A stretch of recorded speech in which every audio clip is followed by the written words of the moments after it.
Hello students, स्वागत है आपका एक बार फिर से आपके अपने चैनल यूमी एंड साइंस में। क्लास नाइन्थ सेकेंड पार्ट, जीवन की मौलिक इकाई, क्लास नाइन्थ। पिछले वीडियो में हमने कोशिका क्या होती है, प्रोकैरियोटिक कोशिका और यूकैरियोटिक कोशिका के बारे में जाना। प्रोकैरियोटिक कोशिका जिसमें कि केवल एक सिंगल गुणसूत्र हो पाया जाता है और उसके बाहर से कोई भी लेयर नहीं पाई जाती है, कोई मेम्ब्रेन नहीं पाई जाती है, जिससे कि इसमें हम कहते हैं कि न्यूक्लियस का अभाव है, केंद्रक का अभाव होता है। लेकिन जो यूकैरियोटिक कोशिका है, यूकैरियोटिक कोशिका में केंद्रक जो आनुवंशिक पदार्थ है कि जो गुणसूत्र है एक से अधिक पाए जाते हैं और इसके बाहर से एक ऑर्गेनेल जो कवर है, एक झिल्ली है, वो पाई जाती है, जिससे एक न्यूक्लियस का निर्माण होता है। इससे आगे हम पढ़ेंगे यूकैरियोटिक कोशिकाएं जो हैं ये दो प्रकार की होती हैं, पादप कोशिका और जंतु कोशिका। पादप कोशिका जैसा कि नाम से पता चल रहा है प्लांट्स में पाई जाती है और जंतु कोशिकाएं एनिमल्स में पाई जाती हैं। आइए इसके बारे में हम थोड़ा सा जानते हैं।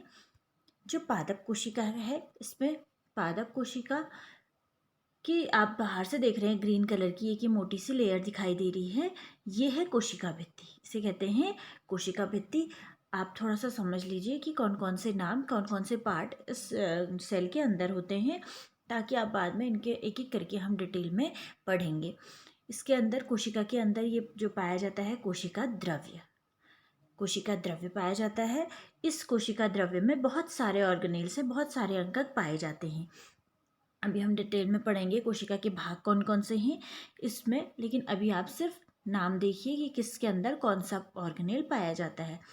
नेक्स्ट, ये केंद्रक आपको दिखाई दे रहा है। ये केंद्रक जो है, ये अंदर आनुवंशिक पदार्थ होता है, इसके बाहर से एक मेम्ब्रेन होती है जो क्या बनाती है, केंद्रक का निर्माण करती है। और इसमें और अंग दिखाई दे रहे हैं आपको, एक ये ब्राउन ब्राउन कलर सा है, इसका नाम है माइटोकॉन्ड्रिया। ये भी पादप कोशिका और जंतु कोशिका दोनों में पाया जाता है। लेकिन जो ये कोशिका भित्ति आपको बताई, ये केवल पादप कोशिका में पाई जाती है, जंतु कोशिका में नहीं पाई जाती है। उसके बाद इसमें एक हरित लवक होता है, यहाँ पे दिखाई नहीं गया है। हरित लवक इस प्रकार की संरचना होती है, इसमें हरित लवक भी पाया जाता है। तो ये इस तरीके का जंतु कोशिका का चित्र दिखाई देता है। और एक ये है जंतु कोशिका, जिसमें कि आप देख रहे हैं जो ग्रीन लेयर जो उसमें थी पादप कोशिका में, वो इसमें नहीं होती है। इसमें केवल कोशिका झिल्ली पाई जाती है, जिसे हम प्लाज्मा झिल्ली भी कहते हैं। इसमें एंडोप्लाज्मिक रेटिकुलम चिकनी अंतःद्रव्य जालिका पाई जाती है, जो पादप कोशिका में भी पाई जाती है। केंद्रक आप देख रहे हैं, जंतु कोशिका में भी, पादप कोशिका में भी केंद्रक जो है उपस्थित होता है। कोशिका द्रव्य, कोशिका में जो द्रव्य भरा होता है वो कहलाता है कोशिका द्रव्य। माइटोकॉन्ड्रिया पादप कोशिका में भी, जंतु कोशिका में भी पाया जाता है। आप देख रहे हैं उसमें लवक पाए जाते हैं, लेकिन लवक इसमें नहीं पाए जाते हैं। तारक केंद्र है, ये जंतु कोशिका में पाया जाता है, लेकिन पादप कोशिका में नहीं पाया जाता है। तो इस तरीके से जो पादप कोशिका, जंतु कोशिका है, उसमें बहुत सारे अंगक हैं जिनके बारे में हम आगे पढ़ेंगे। आप देख रहे हैं यह है जंतु कोशिका और पादप कोशिका, ये दोनों में डिफरेंस दिखाई दे रहा होगा। सबसे बड़ा डिफरेंस तो क्या है, जो ये ग्रीन कलर की आपको ये लेयर दिखाई दे रही है, ये केवल पादप कोशिका में पाई जाती है, जंतु कोशिका में नहीं पाई जाती है। देखिए, तारक केंद्र जंतु कोशिका में उपस्थित है, यहाँ अनुपस्थित है। यहाँ लवक पाए जाते हैं, लेकिन जो जंतु कोशिका में है उसमें लवक नहीं पाए जाते हैं। तो हम इनके अंतर क्या क्या हैं ये देखते हैं। कि पादप कोशिका क्लोरोप्लास्ट यानी कि लवक, लवक उपस्थित होता है, इसमें लवक अनुपस्थित होता है। एक चीज़ और मेन मैंने आपको यहाँ पे दिखाई नहीं, जो ये पादप कोशिका है, पादप कोशिका में एक बड़ी सी वैक्यूल, एक बहुत बड़ा सा वैक्यूल यानी कि रिक्तिका, खाली स्थान पाया जाता है, जो कि जंतु कोशिका में अनुपस्थित होता है। तो ये क्या है, बड़ी सी रिक्तिका पाई जाती है और इसमें रिक्तिका नहीं पाई जाती। अगर पाई भी जाती तो बहुत छोटी सी होती है, बल्कि पादप कोशिका में इतनी बड़ी रिक्तिका और जंतु कोशिका में छोटी सी रिक्तिका पाई जाती है। द्रव पदार्थ का अवशोषण करती है, और जो इसमें द्रव पदार्थ का अवशोषण इसलिए नहीं कर पाती है क्योंकि इसमें छोटी सी रिक्तिका पाई जाती है। अब इसमें लवक हैं तो इसमें प्रकाश संश्लेषण भी होगा, लेकिन इसमें लवक नहीं है तो इसमें प्रकाश संश्लेषण नहीं होता है। कोशिका भित्ति जो है आपको दिखाई, जो मोटी वाली है ग्रीन कलर की, वो सेलुलोज की बनी होती है और इसमें कोशिका भित्ति अनुपस्थित होती है। इसमें लाइसोसोम अनुपस्थित होते हैं और जंतु कोशिका में लाइसोसोम उपस्थित होते हैं। गाल्जी उपकरण पूरी तरह विकसित नहीं होते हैं। गाल्जी का जो उपकरण है पूर्णतः विकसित होते हैं। एक और लिखना मैं भूल गई, इसमें तारक केंद्र उपस्थित होता है और इसमें तारक केंद्र उपस्थित नहीं होता है। तारक केंद्र इसमें उपस्थित होता है और इसमें उपस्थित नहीं होता है। तो ये थे जंतु और कोशिका और पादप कोशिका में अंतर। अब कुछ पार्ट जो कोशिका के हैं, कुछ डेड होते हैं और कुछ क्या होते हैं, सजीव होते हैं, यानी कि जिनमें कि लिविंग होते हैं, सजीव हैं। वो पार्ट क्या क्या है आप देखेंगे। प्लाज्मा झिल्ली है। प्लाज्मा झिल्ली क्या है, सजीव पार्ट है। इस तरफ सजीव पार्ट लिखे हुए हैं, इस तरफ निर्जीव पार्ट लिखे हैं। तो प्लाज्मा झिल्ली लिविंग पार्ट है। कोशिका द्रव्य के अंदर ये सारे पार्ट क्या है, सजीव है।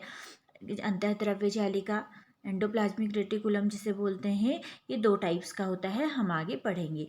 माइटोकॉन्ड्रिया, गोल्जी उपकरण, राइबोसोम्स, लाइसोसोम, तारक केंद्र और लवक, ये क्या है, सारे के सारे सजीव होते हैं। और कोशिका भित्ति जो आपने पादप कोशिका के बाहर से मोटी वाली लेयर देखी इस तरीके की, वो लेयर क्या होती है, निर्जीव होती है, सेल्यूलोज की जो बनी होती है। रिक्तिका है वो भी क्या है, निर्जीव है। और ग्रेन्यूल्स जो छोटी छोटी सी उसमें कणिकाएं होती हैं वो भी क्या है, डेड हैं। तो ये सारे सजीव और निर्जीव पार्ट हैं। अब हम देखते हैं कोशिका का आकार।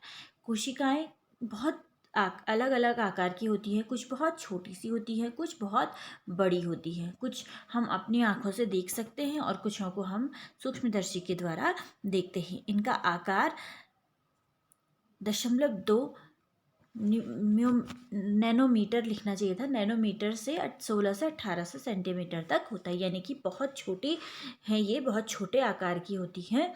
और जो बहुकोशिकीय जीव हैं उनके जो कोशिकाएं हैं वो सामान्यतः 20 से 30 मिलीमीटर आप जानते हैं 1 सेंटीमीटर है, सेंटीमीटर का 1/10वां भाग जो होता है वो मिलीमीटर होता है। तो बहुत, और उससे भी बहुत छोटी छोटी सी 0.2 मिलीमीटर से भी बहुत छोटी छोटी, कहने का मतलब है कि हम अपनी आंखों से, अगर मैं यहाँ पे बिंदा भी बनाती हूँ तो ये बिंदा भी क्या है, बहुत बड़ा है। इसके सामने इससे भी क्या है, बहुत छोटी छोटी कोशिकाएं होती हैं जो हम आंखों से नहीं देख सकते हैं। और कुछ जो कोशिकाएं हैं वो बहुत बड़ी भी होती हैं। बड़ी कोशिकाएं, शुतुरमुर्ग का अंडा है वो सबसे बड़ी कोशिका है।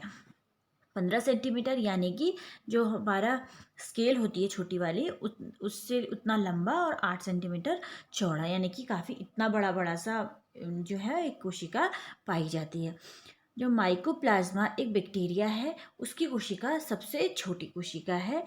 और मनुष्य के अंडे की जो लंबाई होती है, मनुष्य में जो अंडाणु है, स्पर्म है, वो भी क्या है, कोशिकाएं हैं। उनकी लंबाई भी क्या है, बहुत ही छोटी है। आप देखते हैं 1 मिलीमीटर कितना होता है, ये सेंटीमीटर है, सेंटीमीटर के 10 भाग, इसके हम 10 भाग करते हैं, इस 10 का भी इतना मिलीमीटर होगा, इसका 10वां भाग क्या है, यानी कि इतनी छोटी सी क्या होगी, जो अंडे की लंबाई होगी वो कितनी होगी, बहुत छोटा सा होगा। तो ये आकार है कि कितना बड़ा होता है। और आकृति, जो कोशिकाएं हैं उनकी आकृति भी अलग अलग टाइप की होती हैं। कुछ गोल होती हैं, कुछ लंबी होती हैं, कुछ ऐसी स्तंभाकार होती हैं, कुछ स्पाइरल टाइप की हैं। बैक्टीरिया आप देखोगे कुछ गोल होंगे, कुछ लंबे होंगे। तो ये क्या है, अलग अलग, ये न्यूरॉन है, ये लंबी वाली है। तो अलग अलग तरीके की क्या है, कोशिकाएं हैं।